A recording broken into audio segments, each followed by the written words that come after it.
শুক্রবার মেয়ে কিম জু একে সঙ্গে নিয়ে নামফু বন্দরে যুদ্ধ জাহাজ উন্মোচন অনুষ্ঠানে হাজির হন উত্তর কোরিয়ার সর্বোচ্চ নেতা কিম জং উন। এ সময় তাদের অভিবাদন জানান নৌবাহিনীর সদস্যরা। এদিন ৫,০০০ টন ওজনের অত্যাধুনিক যুদ্ধ জাহাজ উন্মোচন করেন কিম।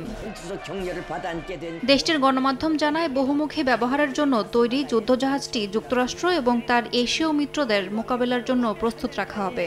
উত্তর কোরিয়ার নৌবাহিনীর কাছে তুলে দেওয়া হবে জাহাজটি। ২০২৬ সালের শুরুতেই পুরোদমে কার্যক্রম শুরু হবার কথা রয়েছে। এদিনও পশ্চিমাদের প্রতি হুঁশিয়ারি উচ্চারণ করেন কিম। যদি যুক্তরাষ্ট্র বারবার সামরিক শক্তি প্রদর্শন অব্যাহত রাখে, তবে আমাদেরও কৌশলগত প্রতিরোধের শক্তি বাড়ানোর বিকল্প থাকবে না।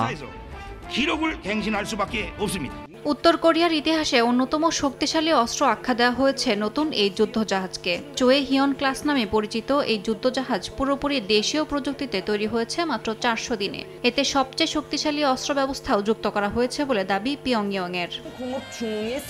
উত্তর কোরিয়ার গণমাধ্যমের দাবি, নতুন এই যুদ্ধজাহাজে আকাশ প্রতিরক্ষা ও সমুদ্র প্রতিরক্ষা ব্যবস্থা রয়েছে। একই সঙ্গে পারমাণবিক ক্ষমতাসম্পন্ন ব্যালিস্টিক এবং ক্রুজ ক্ষেপণাস্ত্র বহন করতে সক্ষম এটি। বিশেষজ্ঞদের ধারণা, নতুন এই যুদ্ধজাহাজে ডজনখানেক উলম্ব ক্ষেপণাস্ত্র উৎক্ষেপণ ব্যবস্থাও থাকতে পারে। রাশিয়ার সঙ্গে কিম প্রশাসনের সাম্প্রতিক ঘনিষ্ঠতা এবং সামরিক সহায়তা আদান প্রদানের মধ্যেই নতুন যুদ্ধজাহাজ সংযোজনে পশ্চিমাদের কপালে উদ্বেগের ভাঁজ পড়তে পারে বলে মনে করছেন বিশেষজ্ঞরা। ইয়াসমিন অনন্যা, সময় সংবাদ।